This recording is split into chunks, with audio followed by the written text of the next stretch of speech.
हम चाहे जितना ही आधुनिक हो जाएं, चाहे जितनी उन्नति कर लें, परंतु हमारे वास्तविक संस्कार जो पूर्ण या प्रकृति प्रदत्त संस्कार हैं, हम उन्हें चाहकर भी नहीं छोड़ सकते, क्योंकि वह संस्कार हमारे खून में शामिल है।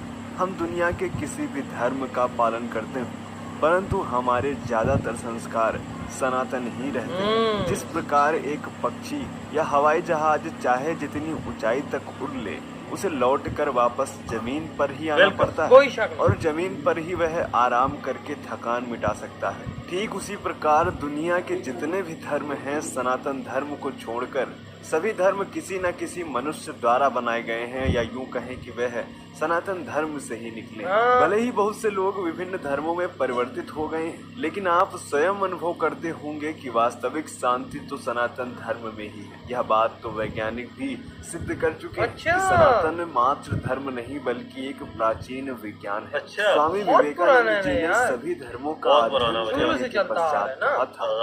हिंदू सनातन धर्म से बड़ा कोई धर्म नहीं। मित्रों, पूरी दुनिया के वैज्ञानिक यदि किसी धर्म के ग्रंथों पर आज भी रिसर्च कर रहे हैं तो वह केवल सनातन धर्म है। इसका सबसे प्रमुख कारण यह है कि जो बातें सनातन धर्म ग्रंथों में हजारों लाखों वर्ष पहले से लिखी हुई है, वह सब आज की वैज्ञानिक खोजों से सिद्ध होता जा रहा है। उदाहरण के तौर पर पृथ्वी का आकार ही ले लीजिए। लाखों वर्ष पूर्व से ही पृथ्वी को हमारे वेदों में गोलाकार लिखा हुआ है। नया धर्म बनाने वाले मनुष्यों ने कुछ नया नहीं बनाया, बल्कि सनातन धर्म में लिखित बातों को उल्टा आचरण करना ही धर्म माना। सनातन धर्म में हजारों लाखों वर्षों पहले 9 ग्रहों की पूजा की जाती थी और विज्ञान ने इसे आज सिद्ध करा है। यही नहीं, दूसरे धर्म की पुस्तकों में लिखी कोई भी बात आज तक साबित ही नहीं, और न ही कोई वैज्ञानिक दूसरे धर्मों की किताबों में कोई विज्ञान ढूंढ पाया। मित्रों, सच कहूँ तो आधुनिक विज्ञान भी अभी हिंदू धर्म ग्रंथों में वर्णित विज्ञान से बहुत पीछे है। इसीलिए दुनिया के बहुत से लोग यह अच्छी तरह समझ पाए हैं कि वह वापस अपने सनातन धर्म को अपना रहे हैं। जी हाँ, आज हम आपको कुछ ऐसा ही बताने वाले हैं जिसे जानकर आप भी चौंक जाएंगे। नमस्कार, आप देख रहे हैं साइंटिफिक हिंदू। मित्रों, अभी हाल में ही कुछ दिन पहले आपने सुना होगा कि इंडोनेशिया के प्रथम राष्ट्रपति की बेटी और 5वीं राष्ट्रपति मेघावती सुकर्णोपुत्री की बहन सुकमावती सुकर्णोपुत्री ने इस्लाम धर्म को छोड़कर धर्म में वापसी की। आखिर ऐसा अचानक क्या हुआ कि एक मुस्लिम राष्ट्र की वह भी राष्ट्रपति की बेटी ने हिंदू धर्म अपना लिया? आखिर दुनिया के सबसे बड़े देश में राम राज्य जैसा माहौल क्यों हो गया है, आज जानेंगे इस वीडियो में। तो मित्रों, निवेदन करते हैं कि इस वीडियो को आप अंत तक देखें। आज का इंडोनेशिया 8वीं शताब्दी से पहले एक हिंदू राष्ट्र था। 8वीं शताब्दी की शुरुआत में अरब से आए मुस्लिम व्यापारियों ने यहाँ पर व्यापार के साथ साथ इस्लाम धर्म का प्रचार प्रसार किया। शुरुआत के यहाँ के शासकों ने इस्लाम धर्म अपनाना शुरू किया।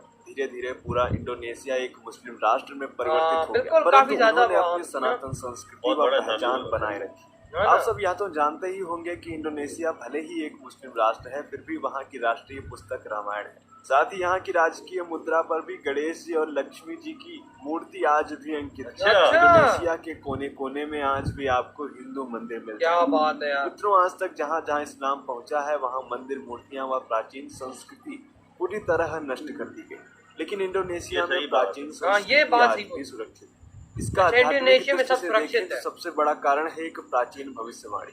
जी हाँ मित्रों, यहाँ के मुस्लिम लोग भी पुजारी सप्ताह पालन की भविष्यवाणी पर पूर्ण आस्था रखते हैं। पुजारी सप्ताह पालन इंडोनेशिया के सबसे शक्तिशाली माजापहित साम्राज्य के राजा के दरबार में एक पुजारी थे। इसी समय में इंडोनेशिया में इस्लाम का आगमन हुआ। सन 1478 ईस्वी में राजा ब्रविजय ने हिंदू धर्म छोड़ इस्लाम धर्म अपना लिया। पुजारी सप्ताह पालन ने राजा को श्राप देते हुए भविष्यवाणी की थी। पुजारी सप्ताह पालन ने भरे दरबार में कहा था कि इंडोनेशिया में बार बार आपदा आएंगी। साथ ही उन्होंने यह भी कहा था कि यह देश भ्रष्टाचारियों से भर जाएगा, और कहा था कि 500 वर्षों बाद मैं इंडोनेशिया में लौट कर आऊंगा और पुनः हिंदू धर्म स्थापित करूंगा। उन्होंने कहा था कि यहाँ के लोग फिर से हिंदू धर्म में वापसी की भविष्यवाणी पर यहाँ के लोगों की आस्था इसलिए है कि इंडोनेशिया में बार बार भूकंप आता ही रहा। अब तक हजारों लोगों की मौत भूकंप की वजह से हो चुकी है। सन 2004 में इंडोनेशिया में आई भीषण सुनामी में करीब 1,00,000 68,000 लोगों की मौत हो गई। अच्छा। लोगों का मानना है कि पुजारी सप्ताह पालन के श्राप के कारण ही यहाँ ऐसी आपदाएं आती। इसके अलावा इस देश में भ्रष्टाचार भी खूब है। मित्रों, सप्ताह पालन ने कहा था कि अब मैं यहाँ से जा रहा हूँ और 500 सालों बाद वापस हिंदू धर्म को लाऊंगा। उन्होंने राजा के सामने भविष्यवाणी करते हुए कहा कि महाराज, अगर आप इस्लाम अपनाते हैं तो आपके वंश का नाश हो जाएगा और जावा में रहने वाले लोग धरती छोड़ने पर मजबूर हो जाएंगे। सन 1978 में इंडोनेशिया में फिर से मंदिरों का बनना शुरू हुआ। देश में जीर्ण हो चुके मंदिरों का जीर्णोद्धार का काम शुरू हुआ। जावा में रहने वाले हजारों मुस्लिमों ने हिंदू धर्म को फिर से अपनाना शुरू कर दिया। 70 साल की हो चुकी इंडोनेशिया के संस्थापक व राष्ट्रपति की पुत्री सुखमावती ने हिंदू धर्म में वापसी की। वैदिक पूजा पाठ के बीच साथ लगभग 30,000 मुस्लिमों ने उस समय हिंदू धर्म में वापसी की थी। अब सुनने में आ रहा है कि 20,000 और मुस्लिमों ने हिंदू धर्म में वापसी की। इंडोनेशिया में एक बार फिर हिंदू धर्म का प्रभाव बढ़ता जा रहा है। अब यह पुजारी सप्ताह पालन की भविष्यवाणी सच हो रही है या कुछ और।